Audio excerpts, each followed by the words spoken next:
Değerli izləyicilər, videonu bəyənib kanala abunə olun ki, hər kəs son xəbərlərdən anında məlumatlansın. Xalq artisti Aygün Kazımova bir müddət əvvəl müğənni Eldəniz Məmmədovla toy məclisində aralarında baş verən narazılıqdan danışıb. Xəbər verilir ki, iki başlı verilişin ilk buraxılışının qonağı olan Kazımova Eldəniz Məmmədovun hərəkətindən təəccübləndiyini gizlətməyib. Eldənizin daha sonra verdiyi açıqlaması isə xalq artisti narahat edib. Səhnəyə çıxmışdım, toyda olan qonaqlarla danışırdım. Gəldi, əli ilə çiynimə vurdu.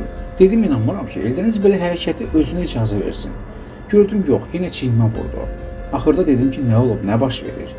Bir gün gördüm, Eldəniz efirdə məni bağışlayır. Eldəniz, hələ gör, mən səni bağışlayıram. Eldənizi başqa cür tanıyıram. Hətta dedim, bu bildiyim Eldəniz deyil. Onu başqa cür tanıyıram. Xanıma utana-utana salam verir.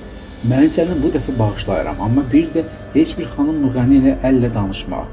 Axı bizim elə münasibətlərimizdə yoxdur. Həm də gözəl dost münasibəti olan adam belə bunu qəbul etməz. Ona görə təəccübləndim. Ola bilər, Eldəniz, qohumunun toyu idi. Əhvalın yaxşı idi. Bəlkə də işıqlardan məni tanımayıb kişi kimi görmürsən, amma xanımla belə rəftar olmaz. Sən hamıya nümunə olmalısan.